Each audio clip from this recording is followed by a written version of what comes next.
Hello and welcome to the Minds on the Frontline Podcast, brought to you by the Frontline Strong Together 5 program.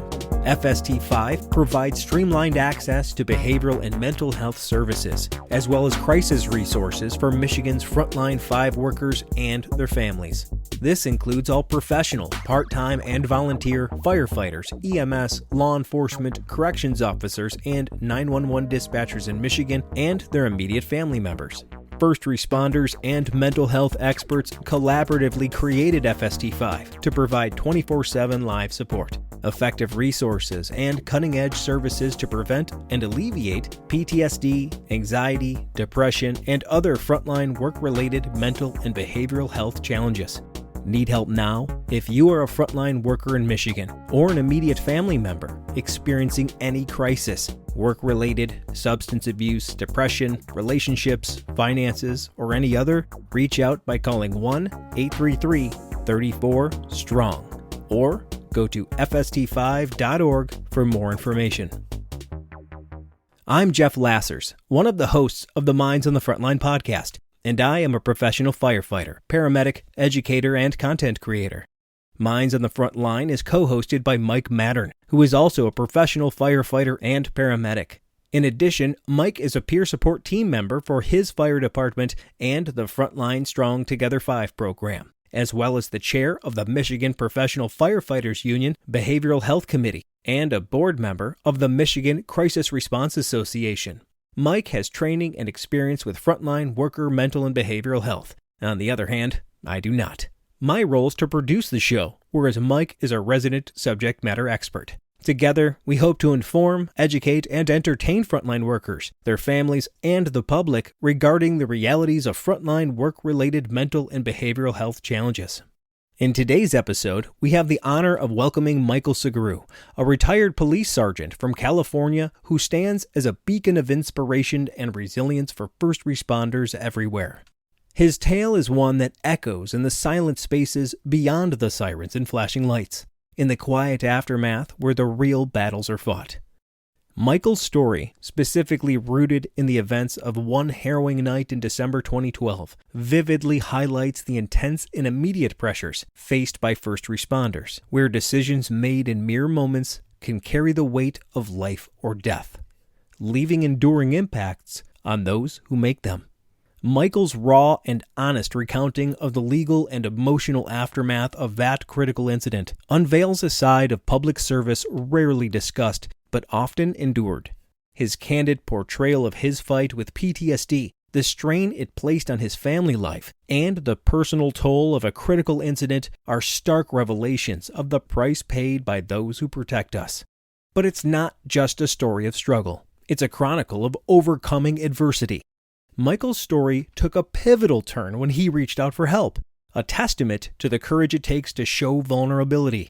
His journey of recovery, bolstered by his co-authoring of Relentless Courage, Winning the Battle Against Frontline Trauma, alongside Dr. Shauna Springer, has been nothing short of transformative, providing a path of hope and resilience for others to follow.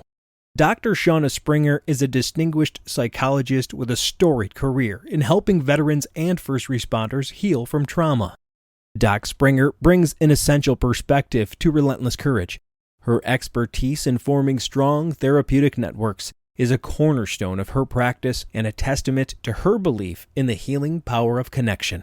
Dr. Springer's role was instrumental in the creation of this book, urging Michael to lay bare his journey, resulting in a work that bridges the gap between the reader and the visceral experiences of those on the front line. This episode is not just for those who have worn a badge, carried a hose, transported the sick and injured, or taken 911 calls. It is for anyone who stands behind them, the families, the friends, and the communities that they serve. It's a message of visibility, honor, and unity. You are seen, your sacrifices are recognized, and you are not alone. Now, Michael Sugrue shares his journey, a tale that might just be the catalyst for healing for some of our listeners. Thank you, and enjoy the show. Good morning, Michael. How are you, sir? Doing great. How about you guys? Good. It's morning for you, but afternoon for us. Yes, can't complain. We keep making friends from the West Coast. Well, yeah, I'm trying to get out of here actually. So once my daughter's out of college, I'm getting out of California. I'll tell you what, we'll switch houses. We'll just make it easy. We'll just rent each other's houses. Yeah. You can come do winter here and we'll do winter where you're at. Yeah. Anytime you want. Yeah, Anywhere's I'm great. not thinking Michigan. I'm thinking like, Florida, like Tennessee, maybe Idaho, but Michigan's not on the list. Sorry. Shocker. We'll get you in the summer Yeah. sometime to see how beautiful it could be. But yeah, I get it. I get it. So everybody kind of heard who you are from us, but why don't you give your background? Who are you? What do you do? And where do you do it? It's a long story, so I'll try to make it brief at this point. So I come from a family of law enforcement, and for me, I knew as a child this is what I wanted to do.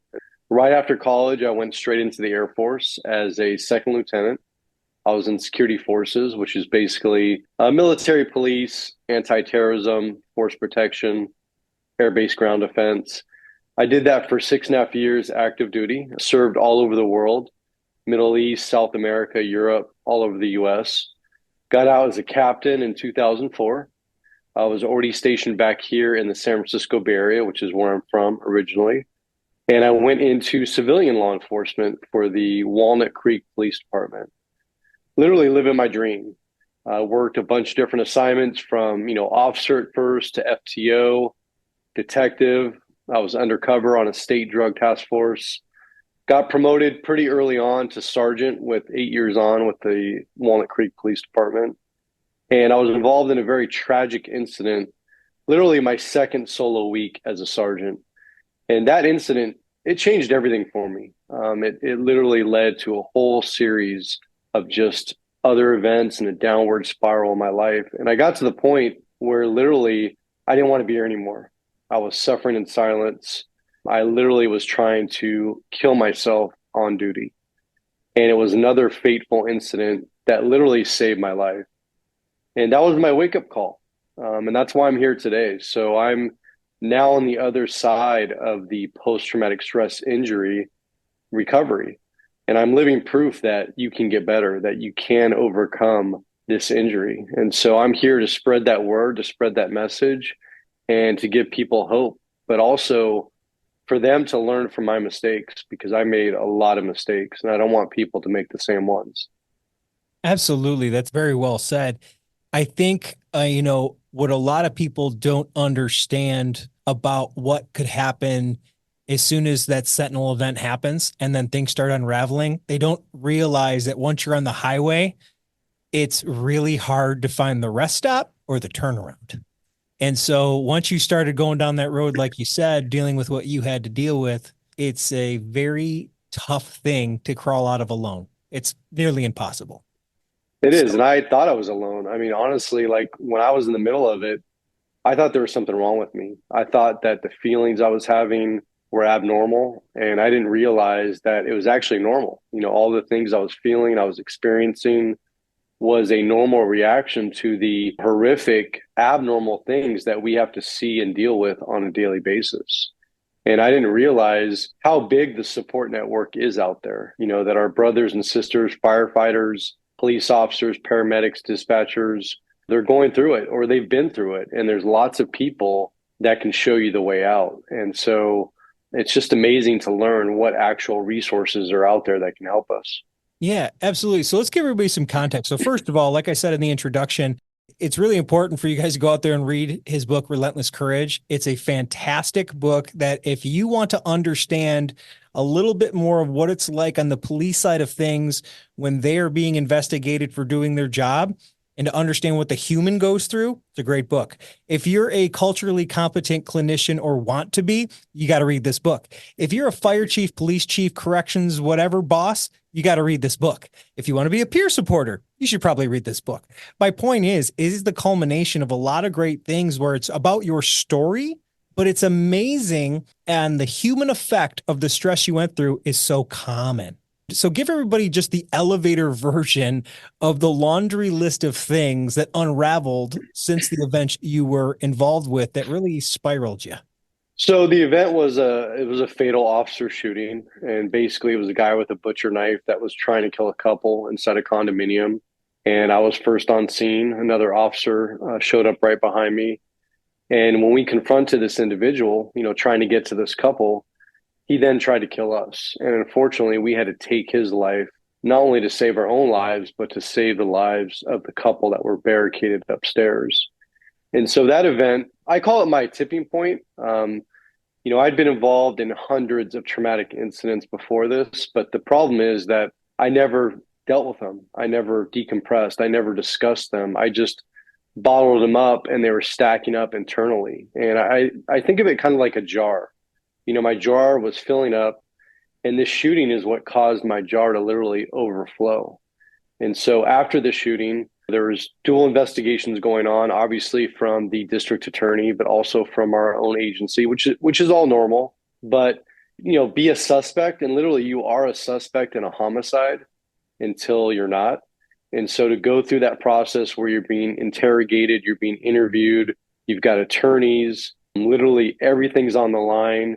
That amount of stress alone is it's unimaginable. And you literally feel like a criminal. So imagine being a police officer, and now you're going through a process where, they're collecting your clothes, your duty belt as evidence, you're getting photographs taken, they're checking your hands for gunshot residue, just being interrogated by different people, all these different things.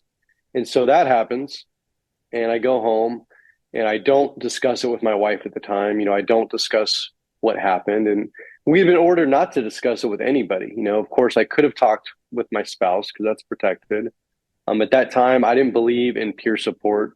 I didn't believe in therapists or clinicians. So I didn't have those established relationships. And so I started dealing with it with alcohol because I was having constant nightmares. Literally, I couldn't fall asleep. And then when I finally did fall asleep, I was waking up with night terrors. I was exhausted. Literally, I didn't want to be social. I wanted to be in a room by myself. I didn't want to talk to anybody. I didn't want to see anybody. And so that literally started causing huge issues with my marriage. Again, because I didn't establish that healthy foundation in the beginning to talk about, the trauma at work. I always told myself that I would never bring the job home. I would never talk about it. And I thought that was protecting my family. But in reality, it was harming my family. And when I'd come home after a bad day, my family was walking around eggshells thinking it was something they did. They had no idea that maybe it was a horrific car accident I went through that day, or a suicide or a child abuse case. I mean, just all these things that we see as first responders day in and day out. And that's before anything huge happened. This is just daily operations. This is the pressure cooker you're building leading up to having an unmanageable incident based on your abilities at the time. Absolutely. And then, right away, we were also sued by the family. We unfortunately had to take a life, and nobody wants to do that. And, we talk about it, we plan for it. But in reality, and I think the public doesn't understand this, but most police officers are never involved in a fatal shooting. They just aren't. It's less than 1% of all police officers are involved in a fatal shooting. And so we are, and we've got these dual investigations, and now we're being sued for $15 million by the family members. And so now, I mean, literally, I just feel like the weight of the world on my shoulders. And I remember we had a critical incident debrief about 2 weeks after the shooting. And again, I messed up. I could have used that opportunity to open up and talk about, especially as the leader, because I was the ranking person involved in this incident, and start to talk about what was already happening in my life, the feelings I was having, the nightmares, the guilt of what I did. And I didn't do that. I mean, we literally used it as a fact-finding mission because we were so hungry to find out what happened and what other people saw and what they did. And again, we were so in such a hurry to go back to work because I didn't want anyone to think that something was wrong with me or, I was weak or any of these things. And so we literally went back to work as soon as we could. I think we were off for only 2 weeks after the shooting. And like in your head, it made sense. If I just go back to work, it's going to appear that I'm fine. I am fine. If I'm at work, I'm fine. Right? Avoidance almost. Absolutely. And I want people to understand, part of this is gradual. Post-traumatic stress injury, it's not like an event happens, you wake up the next day and your whole world is just a disaster. For me, it was a very gradual process. And so even that 2 weeks after this incident, I wasn't at a breaking point. I think if I would have opened up then and kind of started this conversation of what was already going on, I would have dealt with it. I would have addressed it. I eventually would have moved on, but I literally let this bottle up for 4 years. So this lawsuit's dragging on for 4 years. I actually end up a defendant in federal court in San Francisco. And this event that I want to forget, I can't. We're having depositions every single year. I've got to remember every finite detail because I'm going to be a defendant in court. I'm going to have to testify to every, millisecond during this event, after this event. And so I couldn't forget it, and that process of reviewing evidence photos and going through former statements and literally just reliving this year after year. I mean, it took such a toll. And it got to the point where my marriage was done. Now I'm fighting for custody of my daughter at the time, my everything. And when my shooting happened, she was only, a couple years old. Imagine that. And now what I haven't addressed is that incident, it literally took away my feeling of invincibility that I always had in both the military and all my years in law enforcement. I mean, literally, I felt like I was untouchable, that nothing was ever going to take me out. And for whatever reason, when that guy with the knife tried to kill me, I lost that feeling in literally a millisecond. And so I had this constant fear of dying. And yet I'm fighting for custody of my beautiful daughter. And I kept thinking, like, she's not even going to remember who her dad was. She's not going to know how much I loved her. And then with this stress, my stepfather, who was my hero, he's the reason why I went into law enforcement. He gets diagnosed with stage 4 lung cancer at 58. He dies months later. I start getting repeated skin cancer diagnoses, which I know are a result of stress. And my drinking is getting out of control. And literally it gets to the point where I want to die. And so imagine this duality of like a fear of dying and then also wanting to die. And I know that may sound strange, but if you really think about it, I think people can relate to this. And it was just like, I don't want to die, but I'm also tired of suffering. I want this to end. It's a very human paradox that people in your situation find. I don't think it's as misunderstood as it is like weird to express, but everybody gets it, when they feel that way. Well, I think it's one of those things too, when you go through this stuff, what you're talking about, I mean, anybody that's gone through a lot of trauma, a lot of those things, they have those same feelings. Yeah. Like you talked about, you lost your invincibility. Well, all first responders, we walk around with that certain amount of invincibility. That's what gets us out of situations that most people run from. Is we walk into them going, all right, I'm going to handle this and we're going to walk back out. You walk into a fire, you walk into the situation you walked into, you have to have that certain amount of invincibility. That's what gets you there. And when you lose that, that's tough because now you're questioning if I could do my job. You're worried about dying. But in the same sense, when you lose all that stuff, like you're talking about, yeah, you're like, I'm done. I don't want to be around anymore. Talk to a lot of first responders who have the same kind of thing. And really, I don't think people understand it. Like you talked about, I don't think people understand it because they look at it and go, well, how do you want to die, but you don't want to die? But what you're saying is almost like you want the pain to end and you're done with it. It's almost like you want to go to sleep and be done with it. Absolutely. And, for me, I didn't have an active plan to take my own life off duty or outside of work. But the way I justified it was that if I died in the line of duty, it would be okay because my family would be taken care of. I would always be remembered. So there's no way my daughter would ever forget who her dad was because I would be a hero. And so, I put my officer safety, my tactics, my decision-making, I put that aside and I purposely inserted myself into scenarios and situations where there was a high likelihood that something bad would happen. Unfortunately, by doing that at the time, and I didn't realize it, but I also put some of my fellow officers in jeopardy as well because I forced them into situations to cover me or to back me up when we should have waited, when we should have had a game plan, when we should have came up with a solution before rushing into this potentially dangerous or deadly situation. And, I don't think people realize, but when you hear about that like patrol car into a sound wall or into a tree and the police officers not wearing their seatbelt, these things like this, some are tragic accidents, but how many are actually suicides? And I don't think people really think about this, or how many police officers say, today I'm not going to put on my bulletproof vest. I'm just going to go out there, nothing's probably going to happen. But if it does, hey, I'm okay with that. How many firefighters say, I'm going to go into this burning house without my oxygen or I'm not going to have all my safety gear on. I'm going to go in there, I'm going to try to save somebody, but hey, if something happens to me, it was meant to be. It was in line of duty. It's like the weird romantic anti-hero thing that you see in movies. Like, it's like Lethal Weapon. And we don't realize how destructive that is to the people around us. Like, you're not just hurting yourself. Suicide by call is, you get clipped on a call. You don't think your brothers and sisters are going to run in there and get you, and then they might get clipped. Right. So it's a lot of that of me cowboying up and running into a structure fire. He's got to come get me if something goes down. Or I'm with you. Or you're with if me. You're in a leadership position. Right. If you say we're going in, I'm locked with you now. Right. That's the scary thing, is you do see the guys who are taking risks. Because they're not leaving you. No. And they don't know where your head's at. Yep. So the other thing is, like, it's almost like you hear this suicide by cop where people are like, I don't care anymore. I'm going to confront a police officer and let them do it for. It's kind of that same mentality of like lost. Suicide by the job. Right. Suicide by the job, suicide by cops, suicide by accident. Like, those same people are having that same thought of, well, if a cop did it, at least I'm going to be remembered. Those people, including the police officers thinking that way, aren't in the right headspace at that time. They're having fleeting thoughts. Absolutely. Yeah. And the fact is, we haven't talked about it yet. I know you probably talked about it on your show, but suicide is the number one killer for all first responders. And the suicide numbers far outnumber the line of duty deaths year over year. And, even as good as the numbers are that are out there, they're way underreported.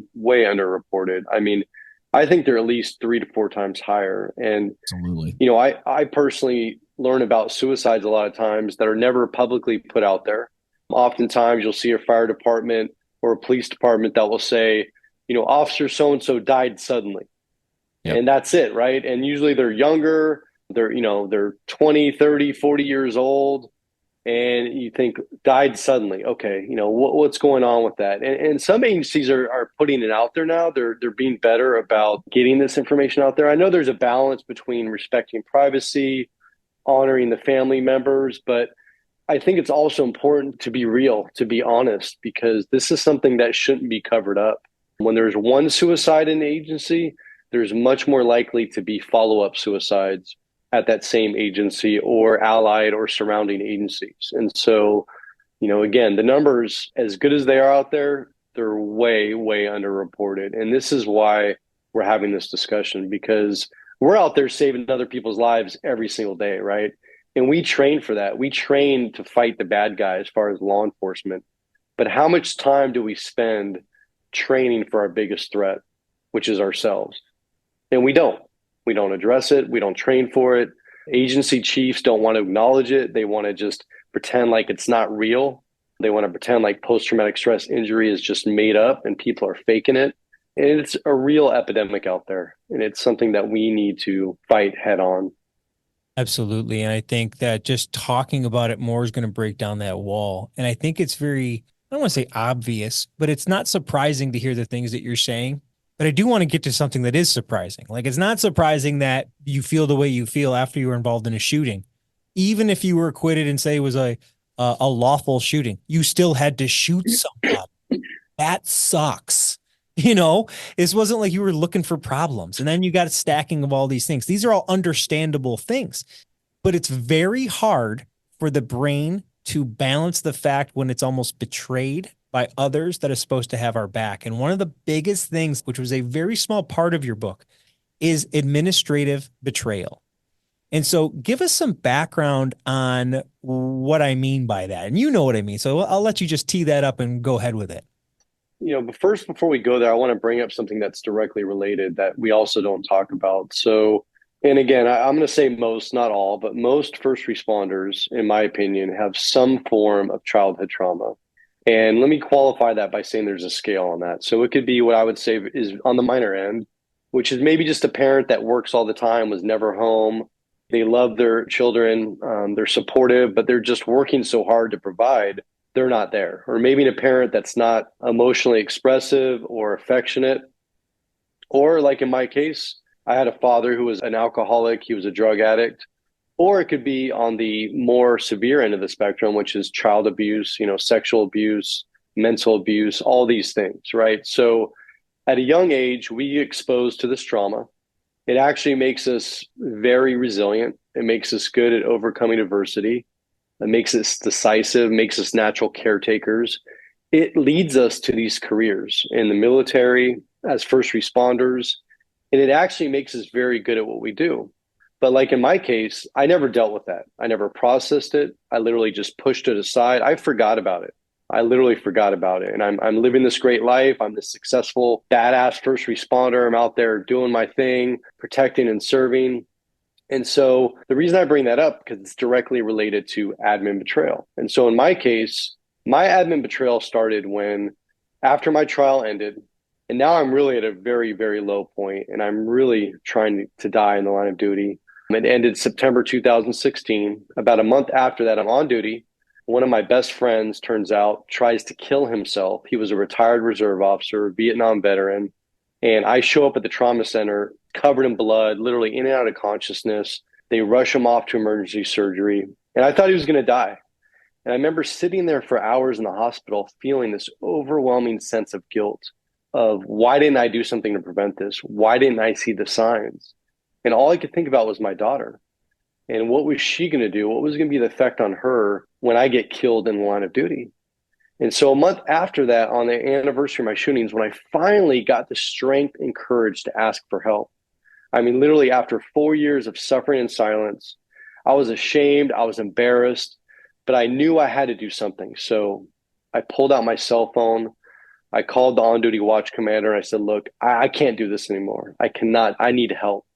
And this is where my recovery process started. And initially my department was supportive. They were giving me the resources I need. I was getting the time off. I was going to first responder support meetings. I was going to therapy. I went through a week-long program called the West Coast Post-Trauma Retreat. And I'm going to tell you this specific story because it just, to this day, it still blows my mind. So I'm at this retreat. I'm making progress. Like, my whole goal this whole time is to go back to work. Being a police officer is all I know. It's all I wanted to do since being a child. And so I'm making progress.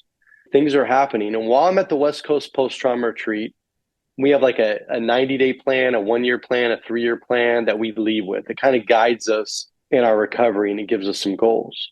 Well, when I was at West Coast Post-Trauma Retreat, I basically realized that because of this fear of dying, I was like super obsessive about taking selfies with my daughter every time I had her because I didn't think she would remember who her father was.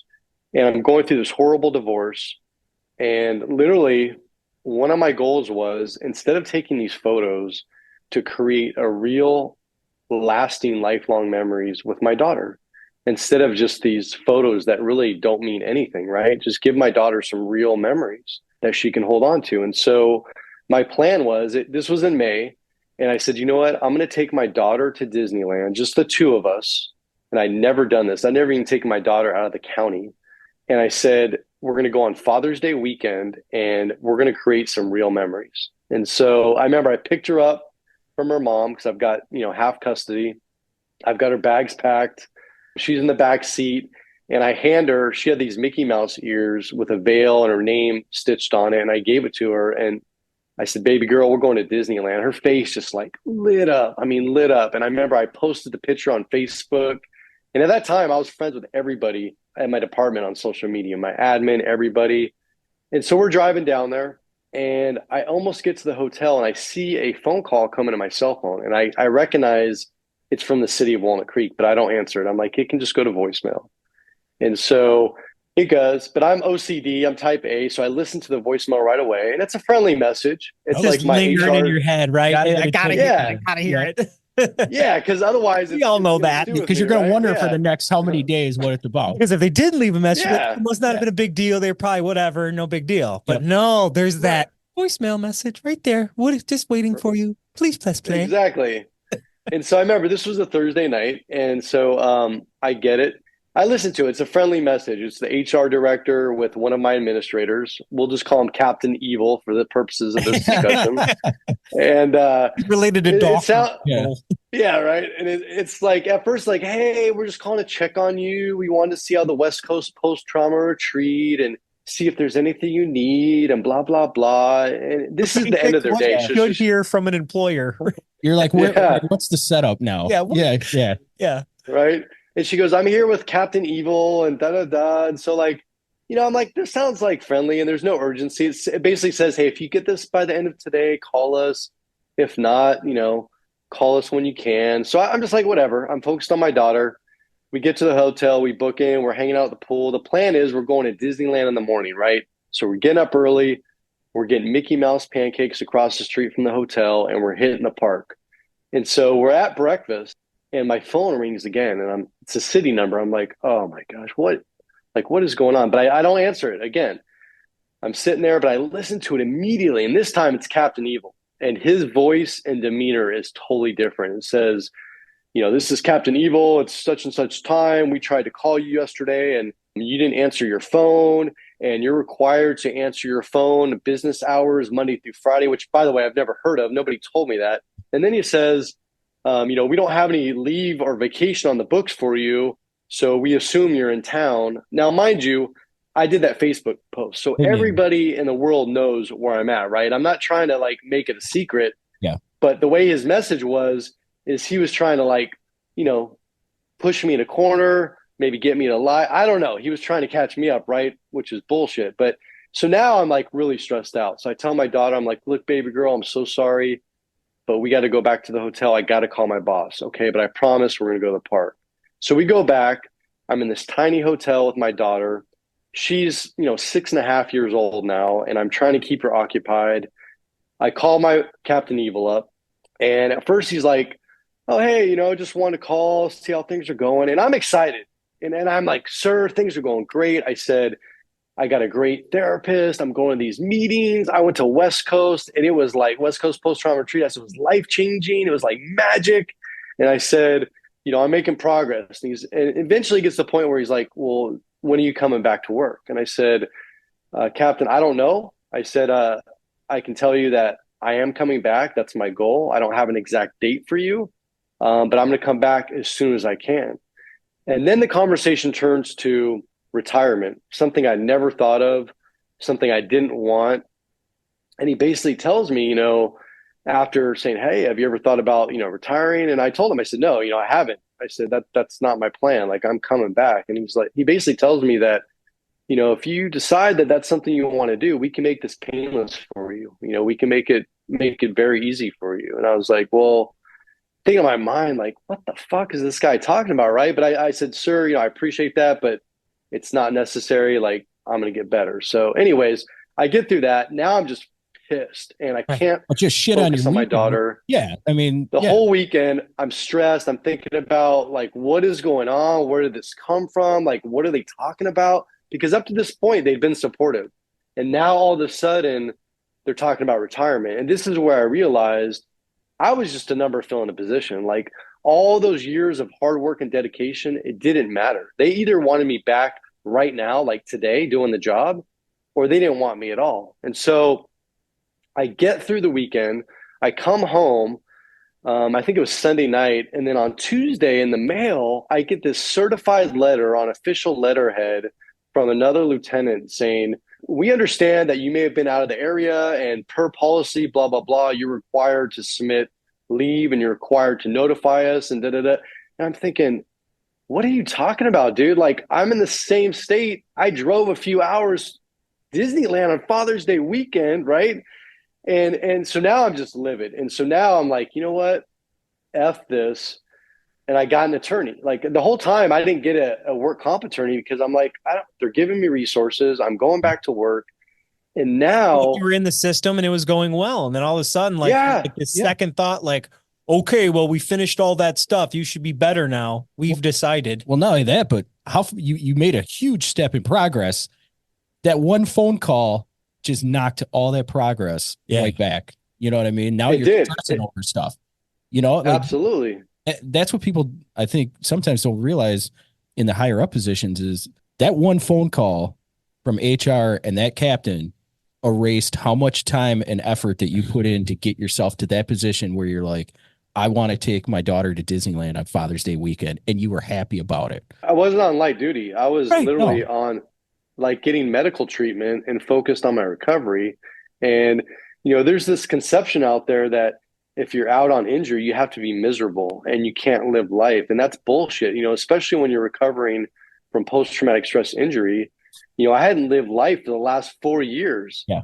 And part of my recovery probably is the place you go when you need a little happiness with a 6-year-old to get away, right? Yes. exactly. And that's what just blows my mind. And after that, it started a series of other things. And it got to the point where in August, I made the decision that I was going to medically retire. I'm just like, I can't do this. Like, I can't, there's no way I can go back to that job. There's no way I can go back to this agency. But here's where steeped in like the combination of everything's just like an effort. Like, you know what? I can't deal with all this, knowing how people actually feel, knowing how you don't have my back in reality.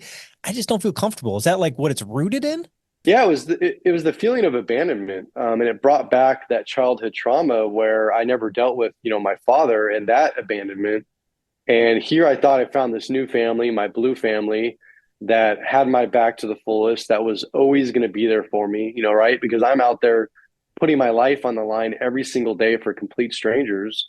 And then I find out that my agency wants nothing to do with me, that they want to get rid of me, that they're not going to support me, and they're going to make my life miserable. And it got to the point where I just said, you know what? I can't do this anymore. Like, there's no way I can put on the uniform and go out there and do the job and know that when the next big incident happens, you're not going to have my back. You're not going to be there for me or my family when I need you most. Here's the most effed up part about this whole thing is that when I finally made the decision to retire, as hard as that was, as difficult as it was, and as scared as I was, that's when a few weeks later, I get another phone call from a different captain informing me that I was the subject of an eye investigation for something that supposedly happened a year and a half earlier. Oh, by the way, that could result in possible criminal charges that violated about like 15 different city policies, and not only would get me fired, but would cause me to lose my retirement and possibly face jail or prison time. And so at that point, I literally wanted to kill myself. When I got off that phone, I wanted to take my gun and shoot myself. And thank God I used my resources and I pulled out my phone. I called out the peer director of the West Coast Post-Trauma Retreat, talked to him for 2 hours, and he talked me down and he brought me back. And I was able to have to get another attorney. So I have a work comp attorney, I have an LDF attorney, and this bullshit investigation held up my retirement for another 8 or 9 months. And so imagine the amount of stress that I'm under, literally facing losing everything. And that was what literally pushed me over the edge. And in my opinion, it's not the horrific things that we see and deal with on the streets or on the battlefield. It's when our family, our blue family, our red family, when they abandon us, when they leave us out on an island, that's when most first responders take their own lives. Understatement of the year. Yeah. Yes. So do you think that the motivation behind that, like it's hard for people that haven't maybe read your book, and you and I have spent some time talking. So like, I know what kind of guy I'm talking to. People that are just listening for the first time don't know you. So they may be like, well, this jerk probably did something. He's probably hiding it. He got investigated. He must have done something. So convince me you're not a jerk. And tell me, give us some more context to how petty that is in that situation. So in this situation, ironically enough, this officer, he had been investigated and it had been proven that he lied in I think it was 32 different police reports. It was all over the news. He should have been fired. He wasn't. And honestly, the reason why he wasn't fired is because it was found out that basically the evidence management system wasn't as up to par as it should have been. And that if they fired this guy, he would be able to come back and get his job back because they would expose the faults in the evidence system and find out that, and other officers not intentionally were doing things, but just that there wasn't really a QC process to check some of these things, like a safeguard. You mean administrative failure? They didn't want to be embarrassed and show that the whole operation's got huge flaws? Got it. Exactly. And so somehow this guy keeps his job, right? And so months later, he's in a courtroom or something like that. And he's involved in an incident. I wasn't involved in an incident, but he and another supervisor, and he wrote a supplemental report which contradicted this other supervisor. And in court, he basically said that I told him to change his report, but he never changed it, by the way. And then I approved this report, and that's what. So I was like, what is this even about? So this officer, who's a proven liar, says that I told him to change something, but he didn't change it, and I approved the report. Like, it didn't make any sense. Like, it was such a bullshit. So there was no adults around to go, hang on a minute. Why do I have an investigation going on and another guy who's trying to retire when this guy's like, it tells me you got no control over what's going on in your own house, and then you're threatening people? Like, what are we doing here? Well, it's look over here. Don't look over here. Yeah. Yeah. Yeah. Well, I know part of it was because this officer that should have been fired, he was on like secret double score, probation, where if he effed up anything else again, he was going to be fired. And so I think he realized that he screwed something up, and then he tried to blame somebody else for it because he knew if he told the truth, he'd be fired. And so, that's the thing, is this guy shouldn't even be in law enforcement. Like, this guy, and he's still a police officer. He moved out of the state. He's not working in California now, I found out.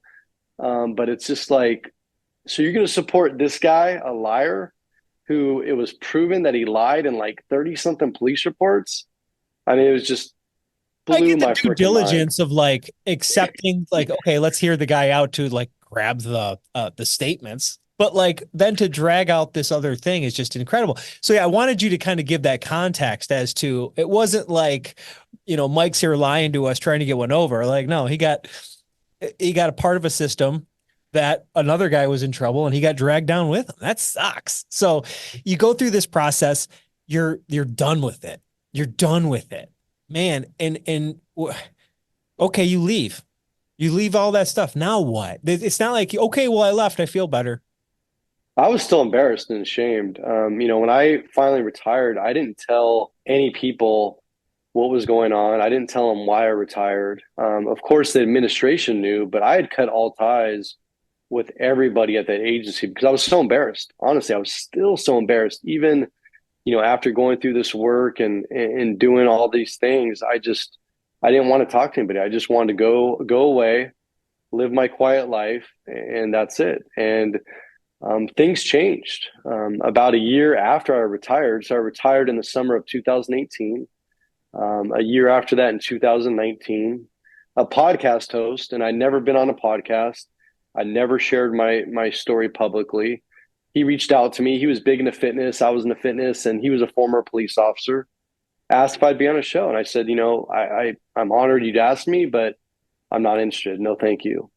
And thankfully, this guy honestly kept harassing me in a good way and got me to the point where I couldn't say no. And he's like, look, I'm going to drive the 2.5 hours to you.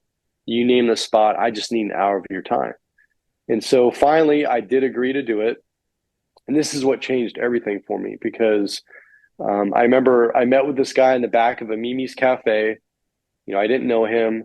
I thought we were going to have breakfast, get to know each other. But he told me, he's like, look, I'm really sorry, but I'm in a huge hurry. I've only got an hour and I've got to get out of here. So we're just going to do this. And he had laptop set up, a camera, headphones. I sat down and he started asking me questions and I just answered from the heart. I didn't worry about how is this going to sound, like, let me craft my answer. I just answered from the heart, vulnerably, truthfully. And that got aired a couple weeks later. And again, I was so anxious and nervous thinking, man, when this gets out there, people are going to find out and they're going to send me these hateful messages and they're going to look down upon me. And that didn't happen. I started getting messages from all over the world, from the UK, from Canada, Australia, the US, on how my story was their story. And these strangers, right, my brothers and sisters, started sharing their stories with me. And this is where I really realized that, I'm not alone, that there's so many other people out there just like me going through the same things. And that was like this huge burden came off my shoulders, and the guilt and the shame slowly started to go away. And that led to podcast after podcast after podcast. And eventually that led to speaking all across the nation to, firefighters, police officers, military members. And so I never envisioned or planned for any of this. It just happened. And I truly believe that everything happens for a reason. After all that, you talked about how you're administration dealt with this and how they dealt with you. And after all that, how was the reaction from the members you used to work with and that administration after you're now out here talking about all this stuff openly, stuff that should have been talked about 10 years ago? And, you know, you said, I don't want anything to do with this department, you know, that type of thing. And, you know, I've noticed in a lot of departments where the administration maybe is how you described, but the members are all tight because we're all kind of locked in this thing together, almost against the administration or in spite of the administration. How was it with your members that you worked with, like the boots on the ground type, after all this stuff came out and you talked openly about it? Like, how was their reaction, you know, after that?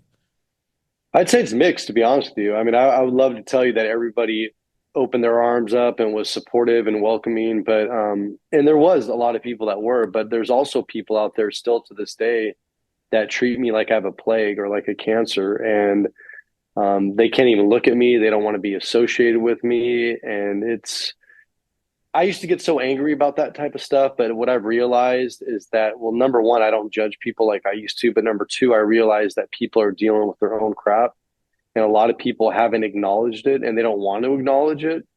And they know that if they acknowledge mine, they may have to acknowledge their own BS.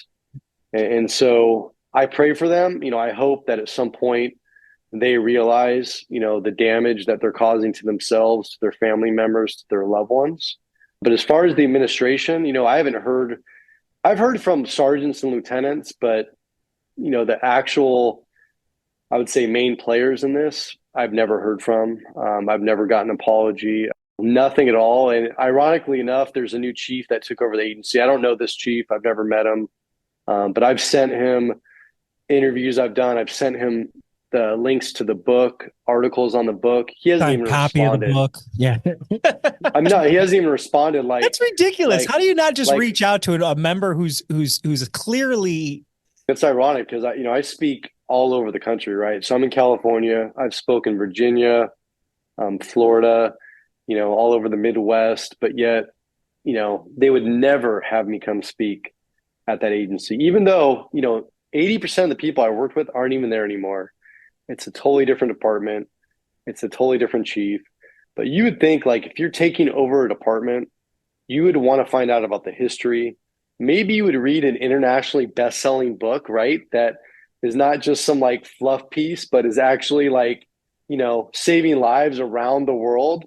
Maybe you would spend 5 or 6 hours and like read this book just to kind of find out what happened. Maybe you would like send a reply on a message that you received, but not even a single reply. I mean, it's just like, really, dude? I think the other part that I know we've talked about it on here before, and you touched on it earlier on, a lot of the cities, a lot of administrations, and a lot of bean counters, a lot of everybody needs to realize you can have the nicest cars, you can have the nicest equipment, you can have the nicest police stations, firehouses, whatever it may be. Your number one resource is you take care of the people. You take care of the people, everything else falls into place. And a lot of the departments that I see that have the happiest employees with the biggest morale are the ones that the employees are put first, no matter what. Like, you know, you're sick, your kid's sick, hey, go home, family first, the job second. And I think that's what we need to get to, is the realization of, you can have the shiniest fire truck out there. That's great. But if the people riding in it want to kill themselves, how good is this place? We need to stop getting away from first responders isn't a business, you know, and it's all about, you know, how much money this costs, how much money this costs, how much money this costs. How much money does it take to do a wellness program for your department? You know what I'm saying? How much money does it take to take care of the people who take care of everything? That's where our money needs to start being a little more allocated. I'm not saying, you know, nice equipment and that those things aren't important, but supporting your employees, the rest of the machine doesn't run. I don't think there's anything more important, because if your employees are not happy, or your employees are not being taken care of, or your employees aren't being supported, a lot of times, a lot of us just feel like a number on a page, and it's just plug and play. I think a lot of places know that if you walk away, there's 5 people who are waiting to take your spot. There used to So be. Now we have Yeah, not anymore. Now we Not have a anymore. shortage, but for a long time, that's what it was. Right. It was, oh, well, we'll just move on. We'll get somebody else. And you're right. The current bosses came up in that where it's like, I'll just get somebody else to do it. It's like, well, no, you won't. Nobody else can.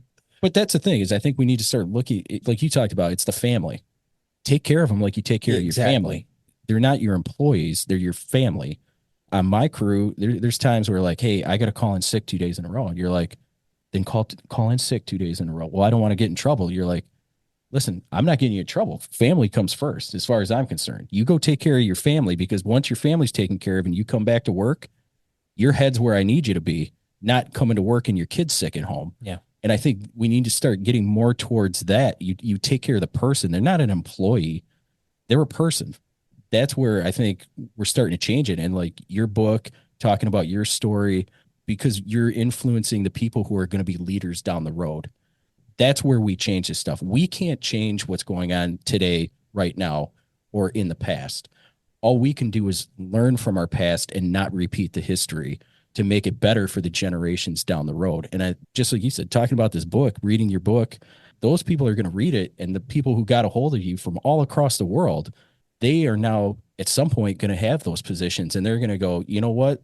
This was screwed up. I'm not going to do that in my place. And that's where I think what you do and what you talk about in the book, and even how the book is written, where you tell your story and then the doctor comes in and explains all of the stuff, that's never been done before. And so now people get to understand this. It's not just your story, but they understand why things happen the way they did.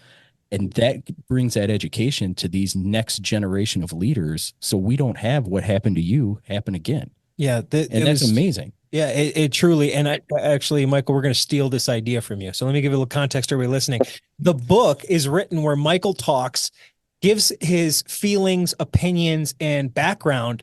And then Doc Springer, the co-author of this book, comes on and gives her reflections from a clinician standpoint to say, this is what Michael said. This is why he felt that way. This is the human being response to these types of things.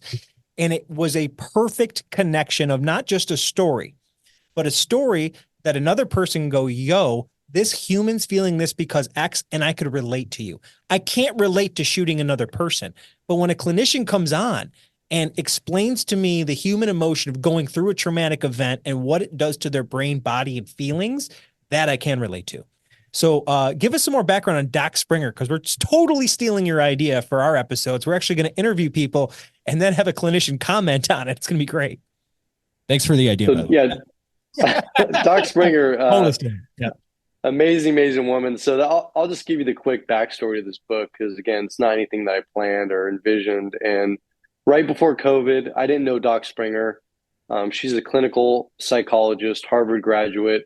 She had written 3 books back then. She's written more since. But she just reached out to me on LinkedIn to say, hey, I want to have a conversation with you to learn more about you, see the work that you're doing in the mental health field, and let you know about what I'm doing. And I was like, yeah, let's do it. Let's have a phone call. So she calls me up and she tells me about her work that she's doing with stellate ganglion block, which is a medical procedure to treat the physical symptoms of post-traumatic stress. And we talk about that in full detail in the book. And then afterwards, I tell her my story. And after that, she pauses and she asked me point blank, have you ever thought about writing a book on this? And I kind of laughed and I said, well, I've briefly thought about this. I've been asked this before, but I said, honestly, with post-traumatic stress injury, I don't really have the drive, the focus, the concentration, the patience like I used to have. And I don't think I can get a project like that done. And so we just leave the phone conversation at that. A couple weeks later, she hits me back up and she says, look, she says, in my work as a clinical psychologist for the VA, Veterans Affairs, and TAPS, which is Tragedy Assistance Program for Survivors, she said, I've heard hundreds and hundreds of trauma stories, but your story is just sticking with me. She said, I just can't stop thinking about it. And she said, your story is going to save countless lives. And she said, I want to do this book with you. I want to make this happen. And literally right then, without even meeting her in person, I said, let's do this. Like, I knew in my heart she was the right person to do this with. And so COVID happens. And then Literally, we did this whole project for the first almost year just via Zoom. Like every single week, we were doing 2-hour Zoom meetings, and it evolved into this project. And Doc Springer, I mean, not only is she a culturally competent clinician, but she truly gets it. She truly understands us as both military members and first responders. But she is a brilliant, brilliant woman, a phenomenal, gifted writer.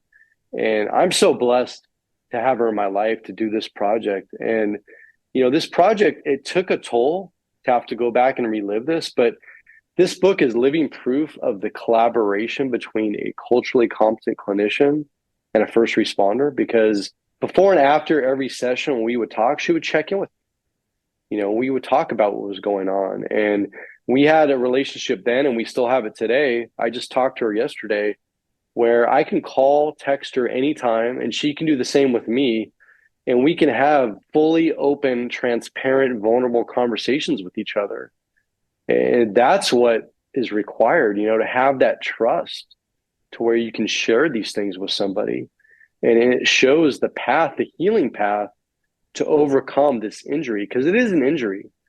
I want to get rid of that word disorder. And this needs to be relabeled as an injury, because there's no doubt it's a physical injury to the brain. You can heal. And you can heal. Exactly. And there's, different things for everybody. There's not one magic thing that works for everybody. But in this book, we talk about a lot of different options, things that I've done, things that have worked, things that haven't worked. We have tons of resources in the back of the book for people. Like you said in the interview, there is no other book I know of in the world that has this structure. And truly, it's owed to Doc Springer. I mean, she's the one that had this vision and had this idea. And so again, I can't speak highly enough about her. She is just a courageous, brave, phenomenal human being. And I will tell you too, in this book, she shares some of her own personal trauma. She shares some of her own life experience. And that's what makes this so personal for both of us. Yeah, I thoroughly enjoyed, first of all, since you're both authors and you both read the book and the audiobook, I thoroughly enjoyed it. But listening to Doc Springer, number one, she's got one of those really cool, calming voices and tones and tenors where you can listen all day and you're like, man, this is calming. Very relaxing. But she also does this amazing explanation where she defines the word doc. And she's not talking about PhDs, MDs, DOs, psychology. She's not talking about that. She goes on a way to describe what doc means to first responders and military, where we bestow a name on you as doc as a healer and we trust you. And her essay on that in your book, I'm going to call it an essay because it really is a beautiful essay that I want people to hear or read or whatever. It really sums up what we need in our healers in this peer support world and in our support world for our clinicians like her. So if nothing else, you got to read that part in the book or listen to her say. She needs a YouTube video out of that. It was like perfect. And it needs to be sent to every culturally competent clinician to share with ones that are not. Oh, absolutely. Yes. Absolutely. Yes. All right, sir. Thank you very much for your time. Thank you very much. Thank you so much. Thank you, Michael Sugrue, for joining us in the Minds in the Frontline podcast. It was truly an honor. We hope everyone enjoyed this episode. We have more great content coming out soon. Please check us out on YouTube, Instagram, and Facebook, and make sure to like and subscribe to all Minds on the Frontline podcast social media channels. Thank you for listening. Have a great day.